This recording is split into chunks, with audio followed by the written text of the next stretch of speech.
Hi guys, hope you all are doing so well. Hi guys, hope you all are doing so well. तो मेरा नाम खुशी है और जो मुझे नहीं जानते तो मैं बता दूं, मैं एक फार्मास्यूटिकल इंडस्ट्री में काम करती हूँ और आज मैं अपने दिन का रिव्यू दूंगी क्योंकि आज मैंने कुछ स्पेशल सीखा है जो आप सबको पता होना चाहिए अगर आपको फार्मास्यूटिकल इंडस्ट्री में काम करना है। तो मुझे वो लोग देख सकते हैं जो आगे चल के अपनी लाइफ में फार्मास्यूटिकल इंडस्ट्री में काम करना चाहते हैं, या बी फार्मा कर रहे हैं, या एम फार्मा कर रहे हैं, या फिर कुछ भी हेल्थ केयर इंडस्ट्री से रिलेटेड उनके मन में सवाल है। ओके, तो आज का मेरा दिन कैसा रहा? फर्स्ट ऑफ ऑल, कल मेरी 2 शिफ्ट थी क्योंकि कल मैंने ओटी करी, ओवर टाइम किया क्योंकि मैंने फर्स्ट शिफ्ट भी करी और मैंने सेकंड शिफ्ट भी करी और मैं रात को 10:30 बजे घर आई। क्यों? क्योंकि हमारे यहाँ आज ऑडिट था, इसलिए मैंने कल कोई वीडियो पोस्ट नहीं करी, इसलिए कल कुछ नहीं किया मैंने। तो आज के दिन में आज हमारे यहाँ ऑडिट था और ऑडिट एक बहुत ही बड़े क्लाइंट का ऑडिट था और ऑडिट एक लंबी प्रोसेस में था क्योंकि आज ऑडिट है, कल ऑडिट है और परसों ऑडिट है, ऐसी वाली कहानी है। तो आज भी पूरे दिन ऑडिट है, कल भी रहेगा, परसों भी रहेगा। 3 दिन का ऑडिट असाइन किया है उन्होंने क्योंकि क्लाइंट बहुत बड़ा है।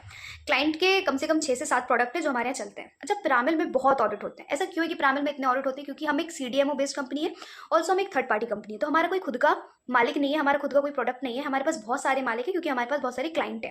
कंपनी जिसका आइडिया है, जो इसका एंटरप्रेन्योर है, वो हमारे कौन है? अजय जी पिरामल है, नंदिनी पिरामल, ठीक है। तो ऐसी कहानी है। तो आज हमारे यहाँ ऑडिट था। ऑडिट मैं नाम डिस्क्लोज नहीं कर सकती, सॉरी। तो ऑडिट था, तो कल पूरी तैयारी चली, सारे डॉक्यूमेंट्स रिव्यू हुए, सारे एरिया मतलब वो वेरीफाई हुए, सारे एरियाज को मतलब ऐसे अरेंज किया गया, हर चीज़ करी गई। देखो, आप अपने घर में कैसे भी रहो, पर जब मेहमान आ रहे होते तो आपको सफाई करनी पड़ती है। ऑडिट का मतलब समझाती हूँ। ऑडिट का मतलब वो मेहमान जो आके सिर्फ यही चेक करेगा कि तुम कैसे रहते हो, तुम क्या खाते हो, तुम कैसे बनाते हो, तुम कितनी सफाई मेंटेन करते हो, तुम्हारा घर कितना सुंदर है, तुमने क्या क्या एस्थेटिक डेकोरेशन बना के रखी है, तुम क्या यूनिक कर रहे हो अपने घर में जो मुझे अपने घर में करनी चाहिए। तो वो करता है ऑडिटर, ठीक है। तो आज हमारे जो ऑडिटर्स थे वो इंडियन थे। और पता है तुम्हें, इंडिया जो होता है ना, इंडिया, उसमें इंडियंस जो होते हैं, अपन जैसे मेरा खून इंडिया का है, उनका खून इंडिया का है, वो मेरे खून से वाकिफ है। पता है क्या? वो ऐसे मतलब उनको पता है जो मैं सोच सकता हूँ वो ये सोच सकता है, जहाँ मैं चीज़ें छुपा सकता हूँ यहाँ वो सब, मतलब ये इंसान भी वही कर सकता है।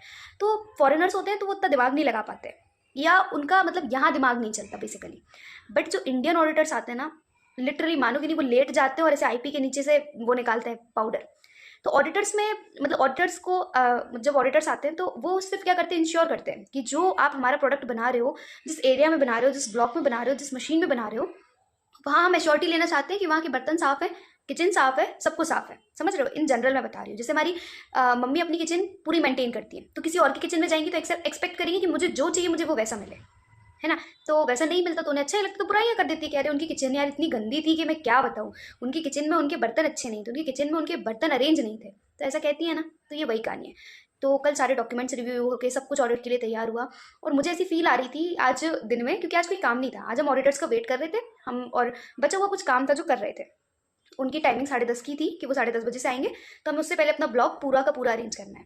तो there is almost 36 to 37 peoples team जो पूरे ब्लॉग को अरेंज कर रही थी। ओके, तो मैं बताती हूँ कि क्या हुआ। तो मुझे फील क्या आ रही थी, ऐसी फील आ रही थी कि हमने शादी के लिए घर सजा लिया है। हमारे जो सास ससुर है यानी हमारे मैनेजर्स, वो पूरी राह आंखें बिछाकर बैठे हैं दामाद की राह में, और हमारा दामाद हमारा ऑडिटर है जो कि आने का नाम ही नहीं ले रहा। वो पूरे प्रोडक्शन में घूम के आया, हमारे ब्लॉक में ही नहीं आया, आज भी नहीं आया। और हम सब आया क्या आया क्या आया क्या ये कर रहे थे क्योंकि हम बहुत एक्साइटेड थे अपने ऑडिटर के लिए। और इंडियन था तो मैं तो बहुत एक्साइटेड थी। तो मैं तो रिव्यूअर का काम कर रही हूँ, तो रिव्यूअर का काम कर रही हूँ, तो मेरे पास एक एरिया है जहाँ पे एक टेबल है, एक कुर्सी है, बीएमआर्स रखे हुए, डॉक्यूमेंट्स रखे हुए, मैंने पूरा अरेंज किया। मैं फ्री हो गई। फिर मैंने सोचा अब क्या किया जाए। तो मैंने सोचा कि मैं क्यों ना एक बार मतलब मुझे मैनेजर से जाके पूछना पड़ा कि सर क्या मैं एक बार पूरा इंस्पेक्ट करूँ। तो सर बोले बिल्कुल कर, जा बिल्कुल कर, बहुत अच्छा सोचा तूने। तो मैंने मतलब ऐसे ही मन हुआ कि मैं फील करूँ कि ऑडिटर्स कैसे सोचते होंगे क्या। तो मैंने स्टार्टिंग टू एंड पूरा ब्लॉक ऑडिट किया। तो मैंने जहाँ दिमाग लगाया कि यहाँ पाउडर हो सकता है, वहाँ पाउडर हो सकता है, बट मुझे नहीं मिला क्योंकि मैं एक जनरल इंसान हूँ। मैंने काम किया है तो मुझे लगा कि ये सब सही है। फिर पता चला कि दूसरे ब्लॉक में ऑडिटर्स ने एक आईपीसी होती है, मैंने बताया अपनी पुरानी वीडियोज़ में, नहीं पता तो जाके देखना। आईपीसी होती है, उसके नीचे 3 पहिए होते हैं जहाँ से वो चलती है। उसके नीचे एक प्लेट लगी रहती है, उसको सपोर्टिंग प्लेट कहते हैं। सपोर्टिंग प्लेट के सेंटर में उसने लेट के, पूरा प्रॉपर लेट के, ऐसे 2 उंगली डाल के ये वाली ऐसे करके ऐसे पाउडर निकाला और ऐसे दिखाया।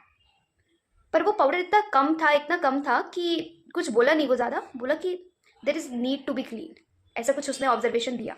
बट बाकी और कुछ नहीं बोला क्योंकि बाकी जगह नहीं था, थोड़ा सा बहुत वहाँ पे ऐसा ऐसा लग रहा था, थोड़ा वाइट वाइट कुछ है। और जो आईपीसी थी उसमें मटेरियल था तो वो कंसिडरेबल था और उसका एरिया डेडिकेटेड था। जितने में वो आईपीसी रखी थी, जितने में वो मटेरियल रखा था, वो एरिया डेडिकेटेड था। तो उसने और कुछ ज़्यादा नहीं कहा। फिर जब वो खबर हमारे ब्लॉक में आई, तो हमारे यहाँ तो बहुत बढ़िया मतलब WIP है, वर्क इन प्रोसेस एरिया है हमारे यहाँ पे, जहाँ पे बहुत सारी आईपीसीज रखी रहती है, कंटेनर्स रखे रहते हैं, बंकर रखे रहते हैं, जो हमें नहीं चाहिए होते, पर हम वहाँ से कोटिंग में लेते हैं, वहाँ से कंप्रेशन में लेते हैं, वहाँ से ग्रेनुलेशन में लेते हैं, वहाँ से रॉ मटेरियल लेके आते हैं तो भी वहाँ रखते हैं, बहुत कुछ करते हैं वहाँ पे हम। तो अब मुझे मतलब जब मुझे पता चला तो मैंने कहा अच्छा ऐसा है क्या। तो हम लोग वहाँ गए, तो वहाँ 7 लोग एक साथ सारी आईपीसी के नीचे चेक कर रहे थे, कहीं कुछ है तो नहीं, कहीं कोई पाउडर तो नहीं है, कहीं कुछ ये तो नहीं है, कहीं कुछ वो तो नहीं है। तो मतलब मुझे ये समझ में आया कि मतलब जो ऑडिट होता है वो बहुत क्रूशियल होता है, वो एक अलग नज़रिए सोचता है, उसका दिमाग चलता है कि तुम जहाँ सोच नहीं सकते ना, वो वहाँ चीज़ें निकाल के दिखा देगा। उसको ये शर्म नहीं है कि यार मैं यहाँ लेट जाऊंगा तो कैसे, शर्म नहीं आएगी उसको, शर्म नहीं आती भाई।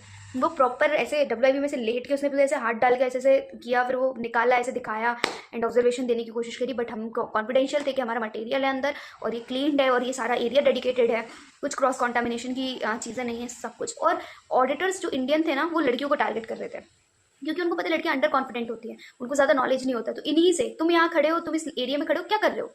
तो इसलिए जब भी किसी एरिया में रहो ना, उसको समझो, उसको पढ़ो, उसको सीखो। क्योंकि अगर ऑडिटर आ गया और तुम लाइन में खड़े हो तो तुमसे पूछे यहाँ क्या कर रहे हो, तुम बोलोगे मैं सुपरवाइज कर रही हूँ। Supervisor it means you are super, and if you are supervisor, you like supervise, you supervision the things and the product and the machine. तो if you are a supervisor, you have to know everything. तुम्हें अपने operator से ज़्यादा knowledge होनी चाहिए, तुम्हें अपने supporting staff से ज़्यादा नॉलेज होनी चाहिए।